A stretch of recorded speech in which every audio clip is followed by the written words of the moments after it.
Hi, എൻ്റെ പേര് വിനയ. ഞാൻ CUET 2023 ആസ്പിറൻ്റ് ആണ്.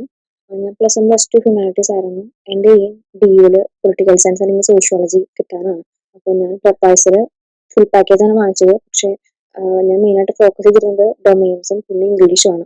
അപ്പോൾ ഞാൻ പ്രൊപ്പൈസിൻ്റെ ക്ലാസ്സൊക്കെ നല്ല ക്ലാസ്സസ് ആണ്. കാരണം എല്ലാ പോർഷൻസും അത്യാവശ്യം നല്ല ഡിസ്ക്രിപ്റ്റീവ് ആയിട്ട് ക്ലിയർ ആയിട്ട് എല്ലാവരും പറഞ്ഞു തന്നു. ടീച്ചേഴ്സും സാർമാരൊക്കെ നല്ലോണം ക്ലിയർ ആയിട്ട് പറഞ്ഞു തരുന്നുണ്ട് എല്ലാ പോർഷൻസും. പിന്നെ അഡീഷണൽ ആയിട്ട് വീഡിയോസും പിന്നെ കുറെ ഡീറ്റെയിൽസും ഒക്കെ പറഞ്ഞു തരാണ് ക്ലാസ് ഒക്കെ എടുക്കുന്നത്.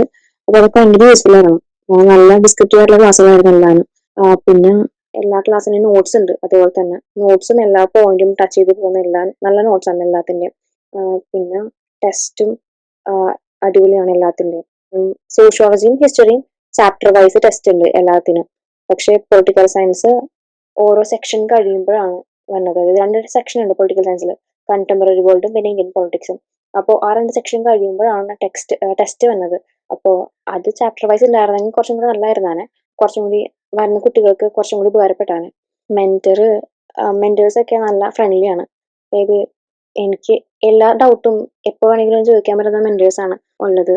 അപ്പോൾ അത് ഭയങ്കര യൂസ്ഫുൾ ആയിരുന്നു. കാരണം ഇപ്പോൾ കോളേജിനെ പറ്റിയൊക്കെ നമുക്ക് ഒരു ടെൻഷനൊക്കെ ഉണ്ടാവും. ചേർന്നിട്ടുണ്ടെങ്കിൽ ശരിയാവും, ഇങ്ങനെ നമുക്കൊരു കൺഫ്യൂഷനൊക്കെ വരില്ല. അപ്പോൾ അതൊക്കെ പറയാനൊക്കെ കുറച്ചും കൂടി ഫ്രീഡം ഉള്ള മെന്റേഴ്സ് ആണ് എല്ലാവരും. അപ്പോൾ അതൊക്കെ ഭയങ്കര യൂസ്ഫുൾ ആണ്. നമുക്ക് മെന്റലി സപ്പോർട്ട് ഇടാനൊക്കെ നല്ല യൂസ്ഫുൾ ആയിരുന്നു. അപ്പോൾ എനിക്ക് എക്സാം 2-ാം തീയതി പിന്നെ 30-ാം തീയതി 2-ാം തീയതി ആയിരുന്നു എൻ്റെ എക്സാംസ്. അപ്പോൾ എനിക്ക് അത്യാവശ്യം നല്ല സിമ്പിൾ ആയിരുന്നു എക്സാം. എല്ലാം ബേസിക് ക്വസ്റ്റ്യൻസ് ഒക്കെ ആയിരുന്നു. പ്രൊപ്പൈസ് വെച്ച് പഠിച്ചിട്ടുണ്ടെങ്കിൽ നമുക്ക് ഭയങ്കര എളുപ്പമായിരിക്കും എക്സാമിന് അപ്പിയർ ചെയ്യാനായിട്ട്. അപ്പോൾ അതൊക്കെ സ്മൂത്ത് ആയിട്ട് നടന്നു. അപ്പോൾ എനിക്കിപ്പോൾ ഭയങ്കര സമാധാനമുണ്ട്. കാരണം എന്നെ പ്രൊപ്പൈസ് ഒരുപാട് ഹെൽപ്പ് ചെയ്തിട്ടുണ്ട് ഇങ്ങനെ കിട്ടാനായിട്ട്. I am really thankful. അപ്പോൾ പ്രൊപ്പൈസ് ഒരുപാട് ഹെൽപ്പ് ചെയ്തിട്ടുണ്ട്. ഓക്കെ, അപ്പോൾ ഞാൻ ഹാപ്പിയാണ് ഇപ്പോൾ. Thank you.